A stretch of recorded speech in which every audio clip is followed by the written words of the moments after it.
Hey, Dr. Phil here. I'm back with Coach Mike Bear, who you met this season on the Dr. Phil show. You'll be seeing him a lot on the next season of Dr. Phil. If you caught us recently here on the web, we were talking about this tragic reporting of suicides that have happened lately. My gosh, we've had Kate Spade, Anthony Bourdain, Robin Williams not too terribly long ago, Chester Bennington, just different folks that have gotten into the headlines. And to kind of summarize, and if you missed that, we'll have a link right here where you can go back and look at part one. We're kind of doing a little three-part series here. First, we kind of talked about what's happening with regard to suicide and the fact that there is an increase. It's not just an increase of the reporting, there's actually an increase of the frequency of suicide. And we said we were going to do two other sections on this. One, warning signs, which we're going to talk about today. And then third is what to do if you see these warning signs happening in someone else or yourself. So today, we're here to talk about warning signs, and these are recognizable. This doesn't come out of the blue, right? It doesn't come out of the blue, and I think a lot of people are confused because a lot of people say, I saw no sign. But there may have been signs they just didn't look for, and so we're going to talk a little bit about what are those signs. Yeah, and the reason I wanted to do this, and Mike and I were talking about this at lunch, the reason I wanted to do this is there's something known as the contagion effect. And the contagion effect in the world of psychology, it has meanings in different areas, but in the world of psychology, is the tendency for there to be copycat effect. Sometimes people will see things in the media and it causes them to think, well, maybe this is an out for me. And as a result, there are rules for the media, suggestions for the media about how to report on these things, and sadly the media doesn't follow those things very closely, if at all. For example, the suggestion is that you not lead with suicide in the headlines, that you not show all of these memorials with flowers and hearts and candlelight vigils and that sort of thing, because particularly with young people, that can cause them to go, wow, I would love to have all that attention. I would love to have all of that glamour and glory about me, and they kind of miss the fact that they won't be there for that, but they think that would be a great way to be remembered. You're right, because the media glamorizes tragic events, and something along the lines of suicide, it's really impactful. Even TV shows and movies that are fictional, right, really impact youth today. I was just part of a roundtable at the American Psychiatric Association that spent so much time about how do we actually help the media give solutions, explain warning signs, so that we don't have to lose more people than we need to. Yeah. Well, you certainly don't want to throw gas on the fire, and that's what can happen with the contagion effect, and I'm glad that you were part of that roundtable. Did you come to any conclusions? There was a few conclusions. One is media needed more training and to follow through, education, and there needed to be a more centralized resource. There was a lot of different organizations today, and a lot of people are looking for, who do I turn to? Right. What is the solution? And at the end of our first section on this, we had all the resources there for you, the National Suicide Hotline and other numbers that you can call. Understand, when you do call those numbers, you will not be pressured. Nobody will cause you to give your name. Nobody's going to come kick in your front door. They're there to listen. They're there to talk to you and give you information. So there are resources out there, and we're going to again list those at the end of this conversation. But we're here to talk about what are the warning signs. And you said oftentimes people said this came out of the blue. Maybe they just didn't know what to look for. So here are what some of the warning signs are. First off, people that kill themselves do talk about it. Very seldom does this totally come out of the blue. They do talk about it to somebody in their life. They talk about thinking, you know what, this is an option for me. I might consider this. And here are the things they talk about. They talk about being hopeless. They talk about just losing hope, like there's just no way I can overcome this anymore. And they talk about feeling like they're burdens. And they talk about feeling like the people in my life would be better if I was gone. It's not that I don't love these people. It's not that I don't care about them, because I do, but they would be better off if I was gone. I wouldn't be a burden to them financially, emotionally. I get in trouble. I create turmoil and chaos in my family. They would be better off if I was gone. I'm a burden. And how many times have you heard that, particularly with addicts that you've dealt with? I mean, I hear it all the time. And I think it really comes from a dark place and a hopeless place, like you described. And it also comes from a place of calling out. Really just, it's almost like free falling and just looking for a rope to hold on to. Yeah. And that hopelessness is a terrible thing to feel, where you just don't feel like there's any way to change the course of events in your life. They also talk about feeling trapped. It's like, I've backed myself into a corner. I've either got legal problems over here, or I've messed myself up financially so bad, or I've disappointed the people in my life, I can't fix it. Or there are people that are experiencing unbearable pain. And now that can be emotional pain, it can be real or perceived, or it can be from some type of illness. Maybe they're suffering from cancer or some type of disease that they just can't escape. And so they'll be talking about those type things. Now, what will you see behaviorally from these people? Oftentimes you will notice that they withdraw.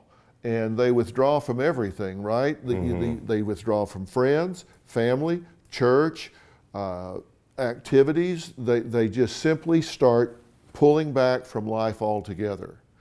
And when you see that, big warning sign, right? I think what you're describing is someone who really isolates, has changed their behavior, is not engaging in activities that they would normally engage in. And you know, the reason that is such a big warning sign is, think about it. I think old sayings get to be old sayings because they're profound. For example, you can't get a hit if you're not swinging. That's an old baseball adage. Well, like, look, you can't get a hit if you don't swing the bat. Well, what happens when people withdraw? You know, they get depressed, they get what we call psychomotor retardation, they stop behaving, their activity level goes down. And every time they cease to behave, they cease to get in the game, their likelihood of getting a reward is diminished. And the fewer rewards they get, the less active they are. And the less active they are, the fewer rewards they get. So it's a self-perpetuating, what we call an auto-exacerbating scenario. It's self-perpetuating. It makes itself worse. The less active you are, the less chance you get for reward. The less rewards you get, the more you give up. The more you give up, the less chance for reward. So it makes itself worse. And so they start to sleep more, and they start to self-medicate. And so those are big warning signs behaviorally. And this will sound like a real obvious one, but they start going around telling everybody goodbye. And they start giving away their most prized possessions. And you think, well, duh, that's a big warning sign. But they actually do that, right? They do. I had a client who contacted her attorney to have her will done. And the attorney had no idea why she would want her will done. Neither did anybody who was in part of her team. And myself and management were kind of like, hey, this is a big red flag. Yeah. You know, this person doesn't need to put together a will when they're 19 years old. Yeah. Now, other warning signs, just these are kind of catch-alls, but depression, anxiety, lots of shame and anger. These things certainly are warning signs.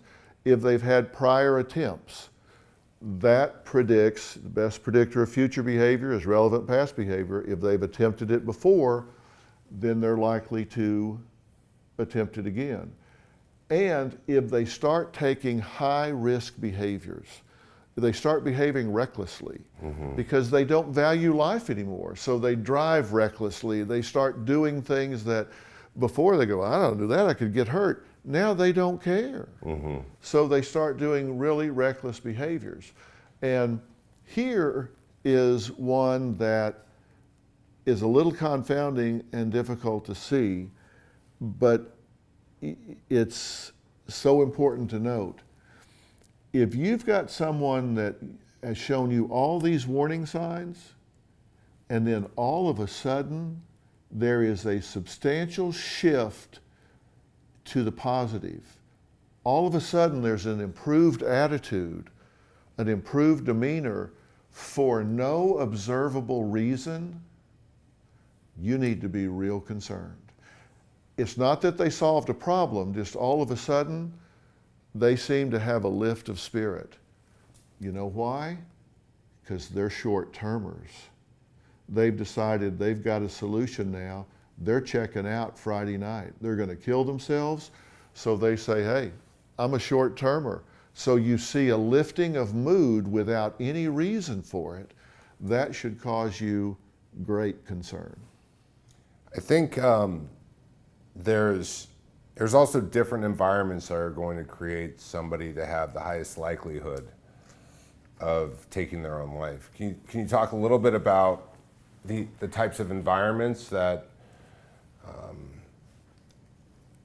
when people are in an environment that is obviously very stress-ridden, takes away their options, takes away their sense of self-determination for what they want to do, and they perceive their ability to change the course of events in their lives. They don't feel like they can escape their situation mentally, emotionally, physically, financially, geographically. They truly do feel trapped. Then these are the kind of people that will say, this is my only way out. If they feel like they're subject to abuse, whether it's sexual abuse, physical abuse, and they say, I've told adults about this, for example, I've reported this to authorities, social services have been to the house, nothing changed, that's when people say, you know what, I've got this nuclear button. I've got the one button I can push to get out of this. Mm-hmm. So those are the things that can create a lot of desperate actions on people's part. Now, so we've talked about the warning signs. We're going to list those on a list here at the end of you watching this. And again, we're going to have numbers and web addresses for the National Suicide Hotline and other places that you can contact to get help. And again, let me remind you, they're not going to pressure you. They're not going to cause you to do anything. They're going to listen. You decide the pace. You decide what you want to do. But most importantly, understand, you are not alone. You did not invent this. There are people out there that have felt this way before you. There are people out there that feel this way now. These are the warning signs. Maybe you see them in someone else. Maybe you see them in yourself. But there are alternatives. And what we're going to talk about next is what to do when you see these warning signs in yourself or someone else. So let's talk about that in part 3. What do you say? sounds good. All right. Talk soon.